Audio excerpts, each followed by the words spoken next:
Korede. This is Chris. moving along. Favorite film. This is hard one, Oh man, really? isn't it? I know. I don't have a favourite film. Alright, top 3 or couple of 3. I know that you like watching Beverly Hills Cop over and over again, so I know that's one of your... You still remember that? Yeah, of course I do. I remember that. I just... Because you watch it going to sleep, like a bedtime story or something. And I was like, this is so interesting. I love Beverly Hills Cop as well, but it's just... Yeah, anyway. It's a number 2. Number 2, okay. That's your favourite one of the 3? Yeah, because I grew up with number 2. Okay. And I eventually watched number 1. The thing is, this is a hard question because there were certain films that I enjoyed when I was younger, and I know you can appreciate this comment. You enjoy when you're younger, you enjoy it for what it is. When you're older, you take a different aspect into the film and you actually understand the dialogue and what's going on. It's like, okay then, yeah, this is actually a lot better than I thought. Yeah. So, like, for instance, Die Hard is one of them films. Okay. That I thought was a great action film. But then when I thought about the cast and how they actually performed, and I was like... The first one, or all of the whole series? I only go as far as 3. 3? Yeah. 4 is... 5 does not bother me. So the first one's probably your favourite of the 3? It was actually the second one. The second one? Wait, what's the second one? Isn't the second one where he's got Samuel L. Jackson? Or is that the third one? That's the third That's the third one. What's the second one? The second one's the airport one. Ah, the second one is a good one. The second one is a good one, actually. See, but I did know, but one is that ultimately classic. Yeah. Die Hard. But 2, I think again it was one of those ones that I saw 2 more than I saw 1. Yeah. And another problem is when I was younger, I always saw the takeover. Not so much how it happened, or was they were under the terrorists had already taken over and all that stuff. So it was like kind of lost in limbo. Yeah. But top films, this is a hard one, man. Because most of my films are 80s films. Okay, fair enough. Live with some nostalgia, because some nostalgia is what you like. I'm big on nostalgia, and another thing is I realised a lot of my films were cop films. What films? Cop films. Oh, cop films. Cop films. I'm gonna list them because there's more. There's a lot. There's that. So Bad Boys 1. I know I've argued with people about this one. Bad Boys 1 is great. Yeah. Bad Boys. But I've heard other people say 2 is better than 1. And I think initially you said that at one point. No, it's 2. The first one's the one with Tia Leone, and then she wasn't in the second one. The second one was Gabrielle Union, right? Yes. Where they're throwing cars. Yeah. How is that ever better than the first one? Do you know what? The second one is just kind of ridiculous. No, it's good.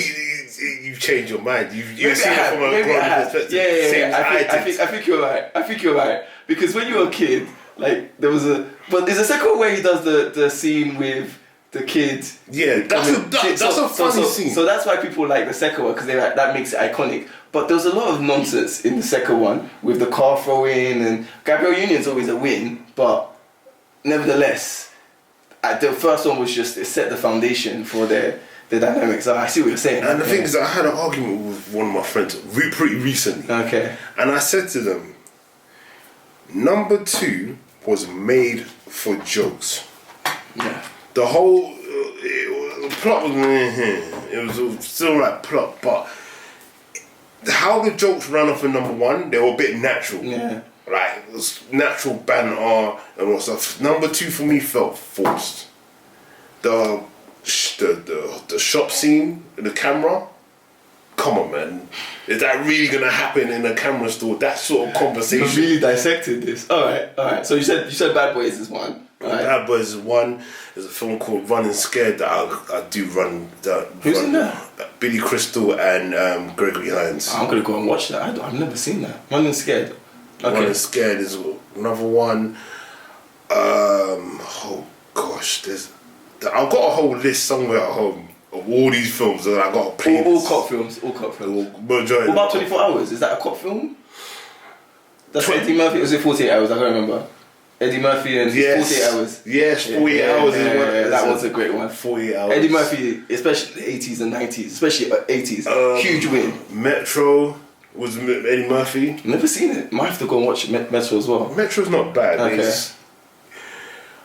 There's a barrage of films, Okay, man. fair enough. But go. Yeah, alright. Well, For me, it's got to be.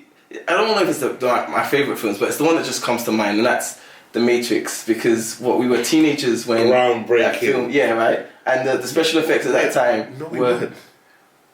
When it initially came out, we weren't. When we come on, 1999. Yeah. Yeah, I think you're right, but then we were in secondary school and we saw it. Did you have this thing where you had it as something you did in English class, where you wrote an essay on it?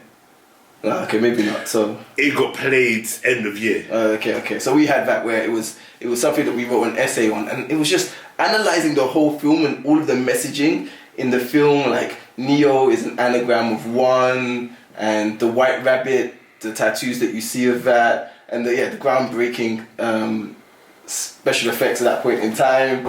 Yeah, everyone used to talk about, I'm gonna dodge this like Neo. They talked about bullet time. I remember in school. So definitely, The Matrix is the one that just comes as being avant-garde, setting the standard for so many films. So many things copied The Matrix after it came out. Max Like Payne. I remember Smallville. Did you ever watch Smallville? Smallville had this scene where Clark is running past the bullet, and that just reminded me of The Matrix as well. Although Smallville had some great special effects as well. Or Smallville might be up there in terms of one of my favourite TV shows.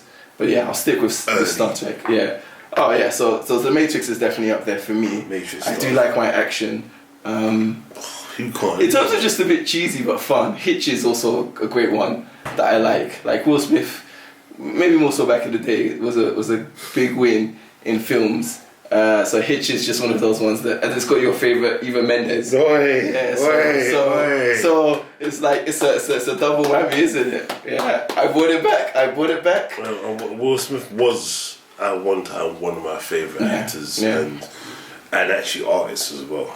Yeah. I love Will Smith's music, like, especially like Millennium. Miami. My sister bought me that for Christmas when it came out, and I was the happiest guy ever. I was like, I don't understand people who just like, they say he makes bubblegum music. Like, look, if you don't like it, you don't like it, but you don't have to denigrate it and speak down on it. I've never heard that bubblegum music. You've never heard that? I'll Google it later, man. People just say it's not like, it's not the hardcore. Even Will Smith has said that in some he did that in some interviews. The Jonah the remix, the Will Smith song remix. I don't know if you know, Jonah something. And he said, I've made all these songs, but that's made the swear. Yeah, right. Like he used to say for his grandma that he didn't want to swear in his songs. And I think, that made it PG-13, or made it U for Universal. But some people didn't like that. But I loved it. All right, moving on.